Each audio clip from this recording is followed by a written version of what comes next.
The British Open at Royal Troon in Scotland starts this Thursday. Joining us right now from AgainstTheNumber.com is Brady Kannon. Brady, thank you for taking the time to come on the show today. Thanks for having me, Natalie. Now listen, let's talk winners here. And obviously we've got three sort of favorites here. We've got Jason Day, Dustin Johnson, and then of course Rory McIlroy.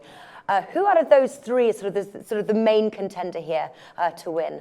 Well, you know, all three of them really, Natalie, but they each have their own story. Mm-hmm. Jason Day is currently ranked the #1 player in the world, and with good reason. In about the last 20 tournaments he's played, he's won 7 of them and ascended to the #1 player in the world. Dustin Johnson has quickly moved up to the #2 player in the world after winning the U.S. Open a month ago and then backing it up with a second straight victory at the WGC Rydstrom just a week ago, or 2 weeks ago rather. So he'll be going for his 3rd win in a row and his 2nd major championship in a row. Now, Rory McIlroy, he owns more major championships than both of them combined and has won the British Open before, won it in 2014. Mm-hmm. So he comes in, he missed actually the Open in 2015 due to injury, so he's almost like he's getting a chance to defend his title this year. So, you know, they all have a pedigree coming in, and, you know, the odds make sense that they are the 3 favorites in the event. Yes, exactly. And obviously for McIlroy there, he will want, it is like he's defending his title. He was, like you said, unable to make it last year. He's coming back. Who of the 3 of those players that I just mentioned would you place the bet on right now? I actually would place the bet on Dustin Johnson. Jason Day has a very high ball flight, and that doesn't always work well in the wind and the rain and the conditions you'll often see in Scotland. Rory McIlroy certainly is a Northern Irishman and is familiar with these conditions. He just hasn't been quite spot on in recent months. He missed the cut at the U.S. Open. And Dustin Johnson, I would argue, is playing better than anybody in the world right now off of the win at the U.S. Open and the WGC. You can get him at about 9-1. That would probably be where my bet would go if I was to look at the favorites. Yeah. Now, I heard you mention conditions there, and obviously there's wind forecasted with there's rain. Which players sort of fare better to this sort of bad weather that is expected? That's a great question, and if you can figure that out, you might have a good shot at picking a winner. Ricky Fowler's a very good player in the wind. Typically, the Australians are very good players in the wind because they grew up in those conditions. Jordan Spieth is another favorite who grew up in Texas, where you'll often find wind in Texas.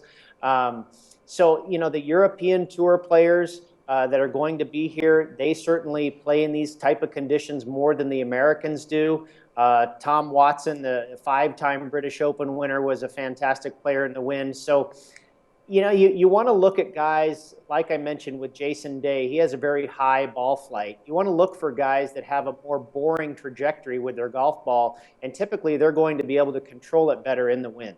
Yeah, yeah. And who are sort of long shot bets here? You know, because if we can get a long shot bet in there and they make a deep run, you can trade out later on. Which players should we be looking at there? Well, you know, if you look in the 40 to 50 to 60 to 1 range, I think Lee Westwood is a very good pick. He's actually been in the final pairing in both majors this year, the U.S. Open and the Masters, the pairing on Sunday that eventually the winner of the tournament came from, which is kind of interesting. So maybe it's his turn to come from that pairing this time around. This will be his 22nd British Open, and it is a tournament where you need experience and you have to really be a veteran, as history will tell you. 7 of the last 10 winners have been 35 years or older in age. So you have to have experience when trying to tackle this type of golf tournament, and Lee Westwood certainly has that. And he's had a great year so far, like I say, in the 2 majors, the Masters and the U.S. Open. So at about 40 to 50 to 1, I think he's a pretty good shot. Another guy is Charles Schwartzel, the South African, who has had good success in this major before and has won 3 tournaments already in the past 12 months. So he's in good form. He does have experience playing the Open Championship, and you can find him at about 60 to 1. And then for a real long shot, a local guy here in Las Vegas that has finished 2nd to Dustin Johnson in the U.S. Open and then came back a couple weeks later and finished 2nd to Johnson again at the WGC Bridgestone, and that's Scott Piercy, who's really starting to make a name for himself as a player on the big stage and able to handle the pressure of some of these big events. And you can find him for about 100 to 1. All right, so plenty of players there to think about. All-important question here, Brady, is what is the top tip we can present our viewers at sportsbookraeview.com? British Open, like any other major, is going to take every facet of a player's game or every skill set you can imagine in the game of golf in order to emerge victorious. You're going to have to be good around the greens as far as scrambling. We talked about you're going to have to be able to handle the elements. You're going to have to be able to hit it long off the tee. You're going to have to also be able to hit it very straight off the tee. There's a lot of blind tee shots at Royal Troon. So you're going to have everything in your game intact. Putting, however, is not as important at the British Open as it is in the U.S. majors, where the greens are like putting on a marble floor.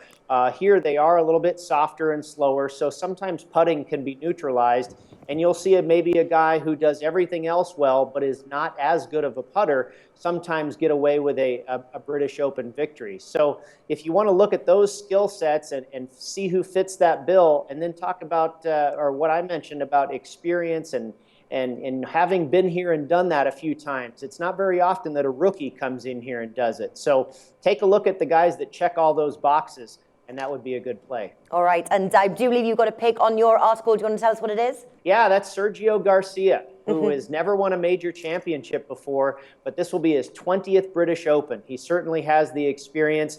He has the age. He's 36 years old. He's finished in the top 10 at the Open Championship 9 times. So this guy has really been knocking on the door throughout his career. I feel it is the best major suited for his game, for him to get that first major of his career. He just finished 5th in the U.S. Open.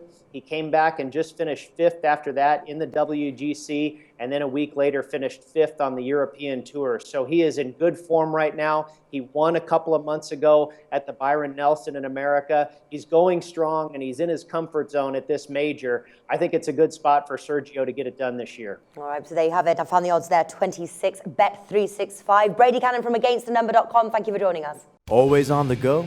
Bet365 has one of the top mobile platforms in today's market.